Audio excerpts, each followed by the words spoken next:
Perhaps what hurts you the most is not what they did to you, but the feeling that you were truly there. You didn't love halfway. You didn't show up casually. You entered that relationship with your whole heart, with a desire to keep everything from falling apart, with the belief that if you were patient enough, understanding enough, forgiving enough, then eventually everything would be okay. And precisely because you showed up in that way, you didn't notice that you were slowly disappearing within the very role you were playing. You became the listener, the one who kept the rhythm, the one who soothed, the one who repaired, the one who gave way. No one ever explicitly asked you to do this. But day after day, you did it anyway. Because if you didn't, everything would unravel. A narcissist does not need you in the way one human being needs another. They need you as an anchor so they don't have to face themselves. When they feel anxious, you are where they unload it. When they feel empty, you are what helps them feel they still have value. When they don't know who they are, you become the mirror that reflects a version of themselves that feels strong enough, important enough, okay enough. And the painful truth is this: you did all of that not because you were weak, but because you were capable of loving deeply and enduring deeply. Then one day, not because you stopped loving, but because you were depleted, you began to pull back. No more arguing, no more explaining, no more trying to keep everything on track. You simply were no longer there in the same way. And in that exact moment, what began to collapse was not the relationship, but their inner world. Because when you are no longer the mirror, they can no longer see themselves. When you no longer regulate their emotions, they are forced to face the chaos inside. In the depths of psychology, as Carl Jung once suggested, a person can avoid their shadow for a very long time until there is no one left to carry it for them. Your absence does not destroy them in a dramatic way. It is not a blow. It is a withdrawal of support. And when you pull your hands away, the structure that once stood upright through your silent sacrifice begins to reveal its fragility. What they cannot tolerate is not losing you, but losing the buffer between themselves and the emptiness within. And if you are wondering why your silence alone unsettles them so deeply, perhaps the answer lies here. You were never just a lover. You were the thing that kept them from having to face themselves. Part 1, absence, triggers the narcissistic void. When you withdraw from that relationship, what gets activated is not the memory of you, but a void that existed long before you ever appeared.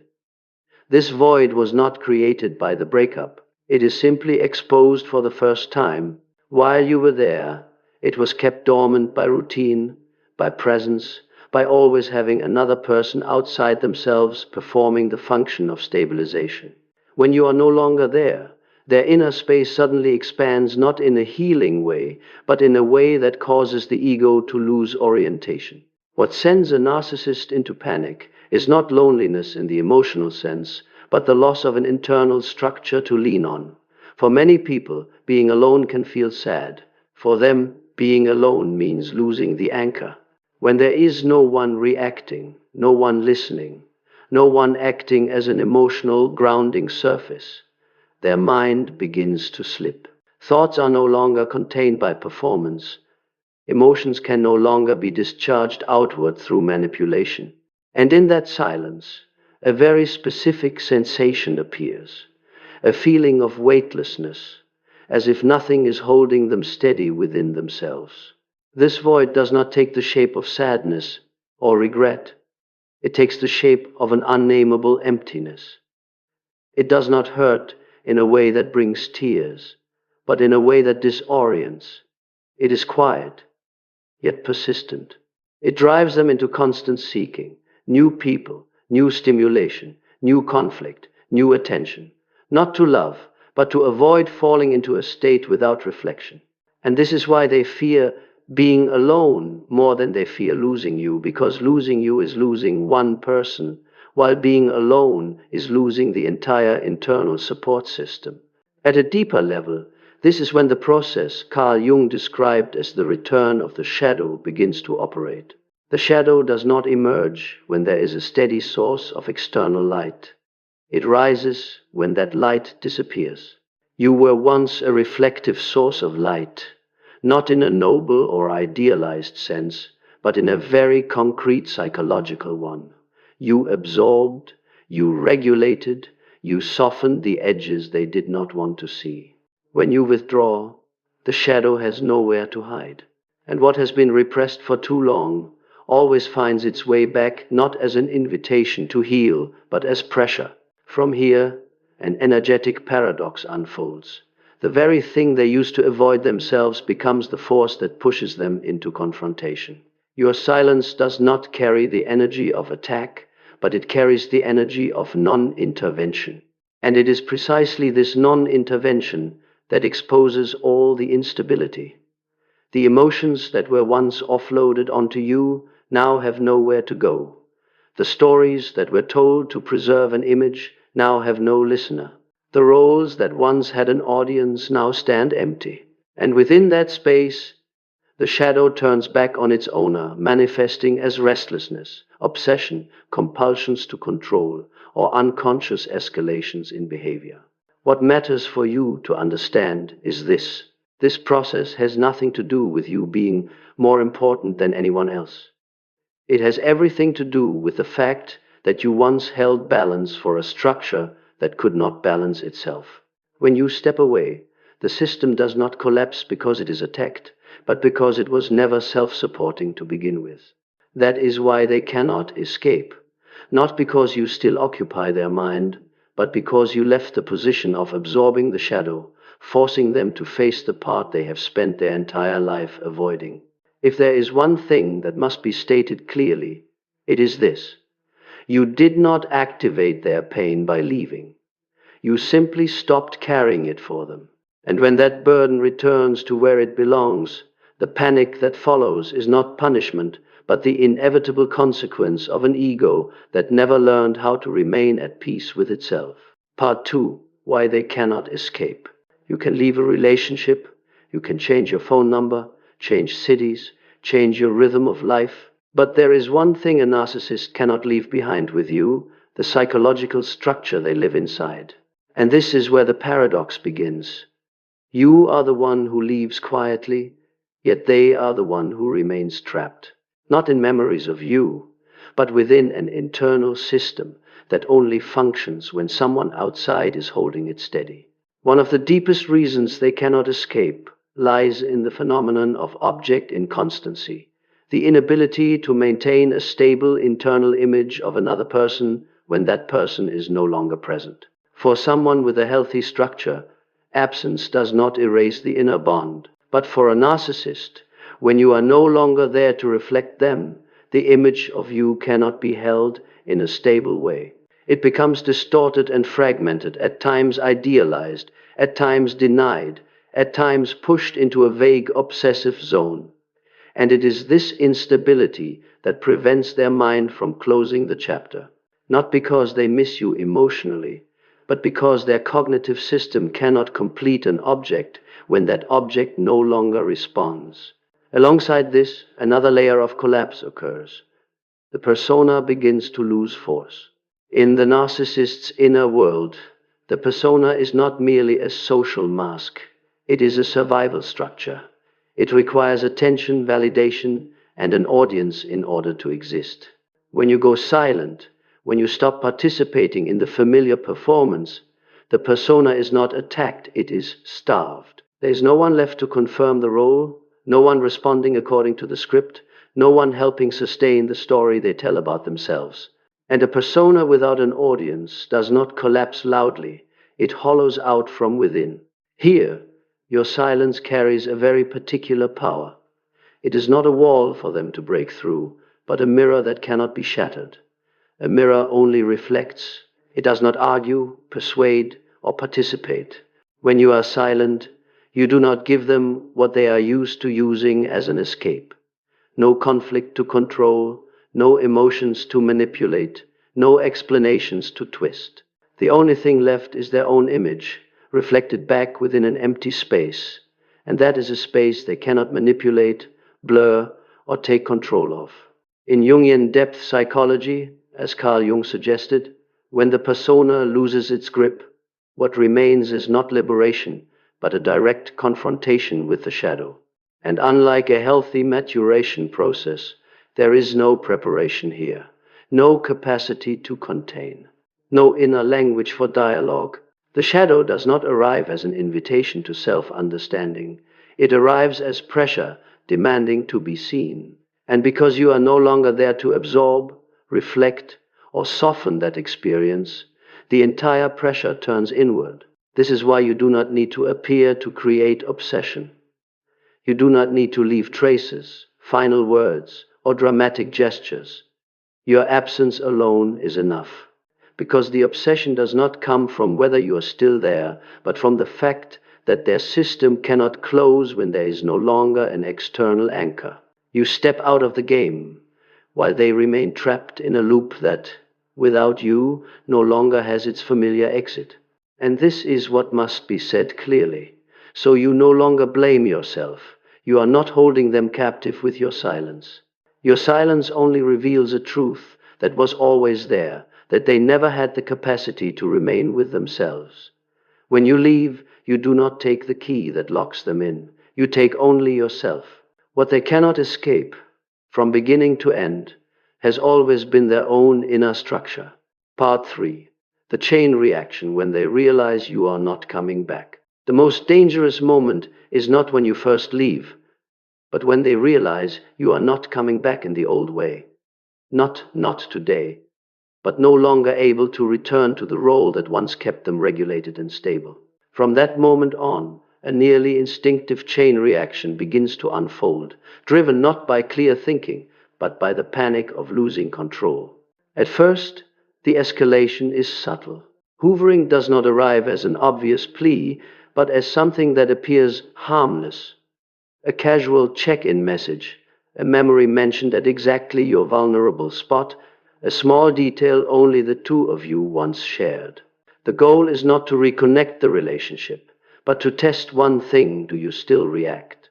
One tiny signal is enough for the control system to be powered back on, because to them, your reaction is proof that their power still exists. When hoovering fails, they move on to rewriting the old story, not to understand the past, but to reclaim the authority to define it. You may hear them speak about the best times, the rare connection, what only the two of you ever had. This is not nostalgia. It is an attempt to pull you back into your former position within the structure. If you accept that narrative, even through silent empathy, you unknowingly step back into the reflective role. When those strategies continue to fail, another layer appears: false humility or performative remorse. This time, they may say exactly what you once waited to hear, admitting mistakes, naming pain, even taking responsibility. But the difference between genuine remorse and manipulative remorse is not found in words. It lies in energetic intent. Genuine remorse does not require immediate reaction. Manipulative remorse always demands an outcome: your softening, your return, or at the very least, a sign that they still have an effect on you. And then, when all familiar doors remain closed, a quiet yet violent internal shift occurs. Failure is not processed as sadness, but as shame. And shame, within a narcissistic structure, is an unbearable emotion. It quickly converts into anger, not always expressed outwardly, but often turned inward, forming a state of silent obsession. They may go quiet again, appear indifferent, or construct an image of having moved on. But beneath that surface is a mind looping endlessly around a question it cannot answer. Why are you no longer reacting this time? The most important thing for you to understand here, so you're not pulled back by pity or self-blame, is that this entire chain of reactions does not come from deeper love. If it were love, respect for boundaries would have appeared long ago. This is the response of a system that has lost power. When you no longer participate, They lose the ability to steer your emotions, to define the narrative, to unload or reflect their shadow. And for that structure, losing power is more terrifying than losing a person. Through the lens of depth psychology, as Carl Jung suggested, when a persona is no longer sustained by external reactions, it will attempt to patch itself using every familiar strategy before accepting collapse. These efforts are not evidence of attachment. They are signs of a structure in distress, and you are not responsible for returning to keep it alive. If you find yourself wavering in the face of these displays, remember this: you are not witnessing a broken heart, but a power system losing its footing. Your refusal to return does not weaken them. It simply reveals what was always there, that the relationship only functioned as long as you continued to sacrifice your own position within it. Part 4, you did not destroy them, you simply stopped carrying them. There is an invisible burden many people carry after leaving this kind of relationship. The feeling that their departure caused something cruel or irreversible. That if they had stayed a little longer, been a little softer, a little more understanding, perhaps things would not have collapsed the way they did. But this is the point that must be stated clearly and honestly. You did not destroy them. You simply stepped out of a position you were never meant to occupy in the first place.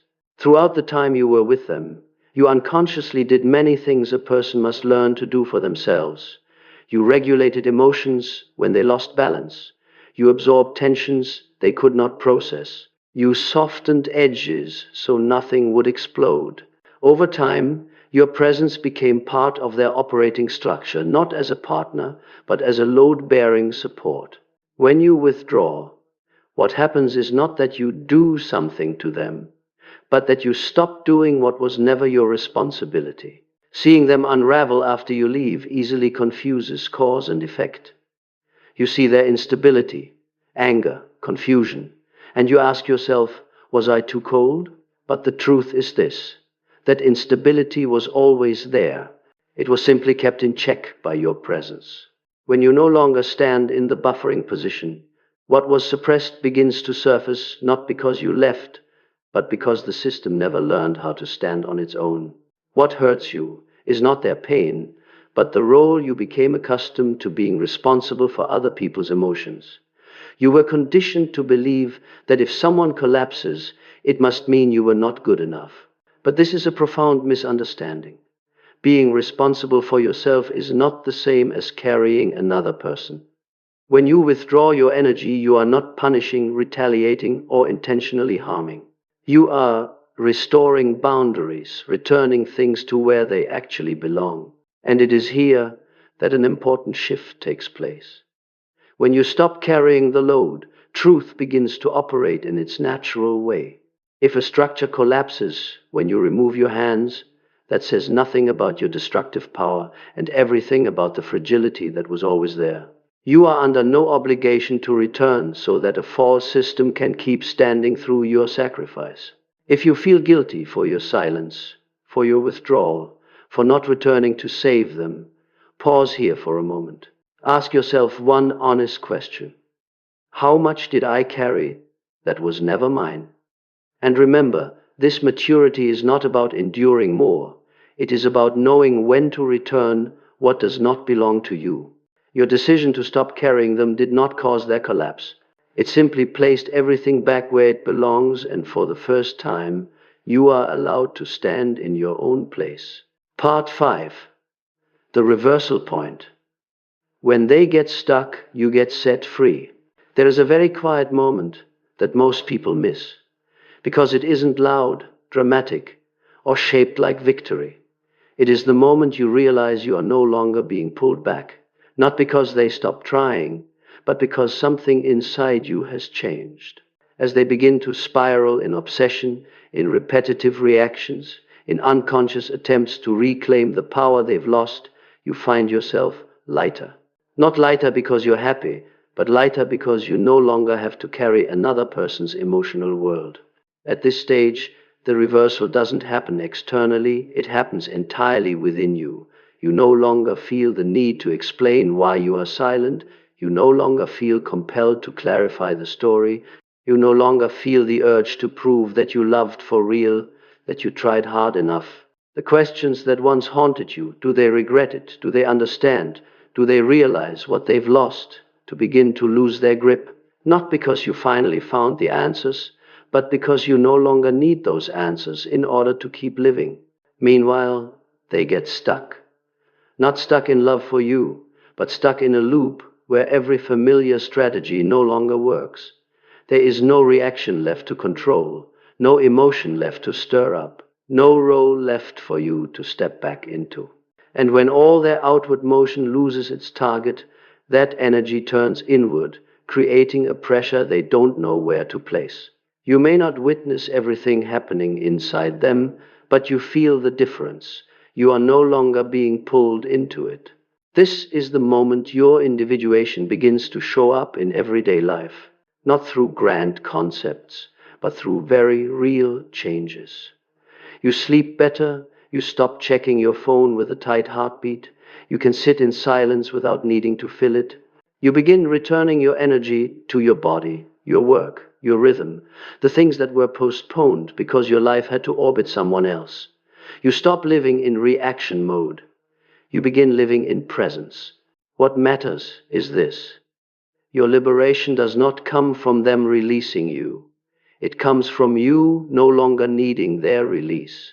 When you stop standing at the edge of their world, stop watching every movement to measure whether you still matter, you step fully out of the old power structure.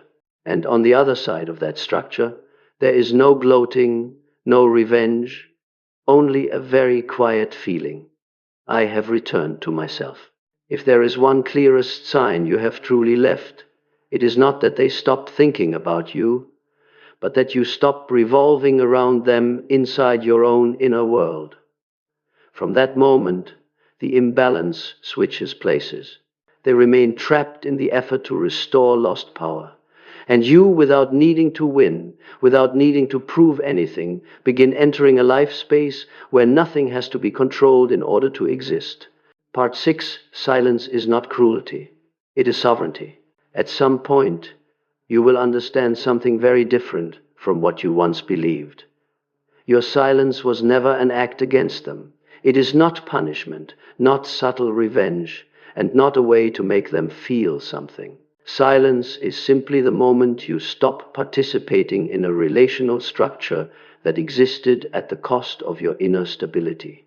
And when you withdraw from that structure, what collapses is not love, it is power. In depth psychology, especially through Carl Jung's lens, the power of the persona exists only as long as external reactions keep it alive. When reaction disappears, the persona is not attacked, it is starved. The shadow can no longer be pushed outward for someone else to absorb, so it returns to where it belongs. And at that point, your silence is no longer personal. It becomes a living boundary, a wordless declaration that you are no longer willing to trade your peace so an illusion can keep standing. There may be moments when you wonder if you are being too cold, if you should say one more proper sentence. But look closely. Every word you used in the past became fuel for a loop with no ending. Silence, by contrast, gives them nothing to twist, nothing to cling to. It does not close the door with violence, it closes the door with non-interference. And that is the kind of door they do not know how to open. When you become silent in this way, something crucial happens. You return power to its rightful place. You stop regulating someone else's emotions. You stop being the mirror that must reflect. You stop being the surface their shadow slides across. You become a sovereign person, no longer needing validation from a place that cannot give you truth. And in that moment, silence stops carrying the color of loss and begins carrying the color of freedom. In the end, perhaps the deepest question is not whether they can endure your absence. The deeper question is this: can you endure staying with yourself? No more chasing, no more explaining, no more waiting. Only a grounded presence where you do not need anyone else to confirm that you exist. And when you stand there, Every question about them slowly becomes unnecessary. Not because you win, but because you are no longer in the game. Part 7, when the question about them is no longer your question. There is a subtle movement that closes this entire journey, and it does not arrive as a climax. It arrives as inner quiet. One day, you realize you no longer wonder what they are thinking, what they are doing, or whether they realize what they lost. Not because you got a satisfying answer, but because that question no longer holds power over you. Your inner world stops revolving around decoding someone else.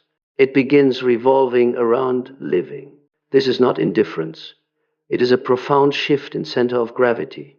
You once placed the center of your life outside yourself in their reactions, their feelings, their capacity to change.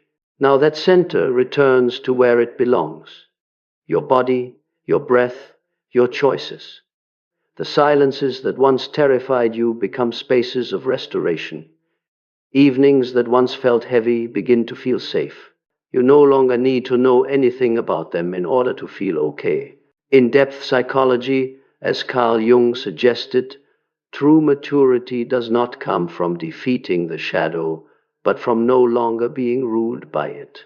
When you stop absorbing, stop reflecting, stop regulating, the shadow returns to its rightful place, and you, without any dramatic effort, step out of the old loop. Not because you are stronger than them, but because you no longer participate in the mechanism that once fed them. If there is one final truth to carry forward, it is this. Your absence was never a declaration against anyone. It was a commitment to yourself, a commitment that you will no longer turn your presence into the condition that prevents someone else from facing themselves. A commitment that love, from now on, will not require you to disappear. And from this point on, what happens to them is no longer your responsibility. Not because you are heartless, but because you have completed your part of this story. The rest, if there is any rest, belongs to them and their relationship with themselves. And you keep walking forward, carrying no victory, carrying no resentment, only a simple and powerful truth. You chose to stay with yourself. If there is one thing that must be carved into you after this entire journey, it is a simple truth that is hard to accept. You did not leave to hurt them. You left because staying was costing you yourself. Everything that happens afterward, their instability, their obsession, their escalations, their conflict-filled silence, is not a measure of your value, and it is not proof of deeper love. It is simply the natural consequence of a structure that lived off another person's presence, suddenly losing its source of nourishment. You do not need to understand them fully in order to be free. You do not need them to realize anything for your path to be complete. The only thing you needed, and the thing you have done, is to stop sacrificing your peace to keep an illusion alive. When you go silent, you are not abandoning anyone. You are simply stopping the abandonment of yourself. And that is the most important boundary you have ever set. They may never admit what happened.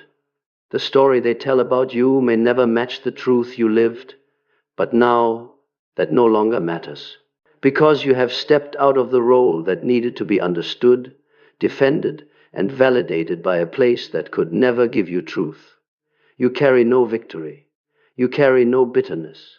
You carry sovereignty, the right to live without reacting, the right to exist without holding someone else up. And if you are listening to these words, perhaps somewhere inside you, you are beginning to recognize it. Your absence was never the end.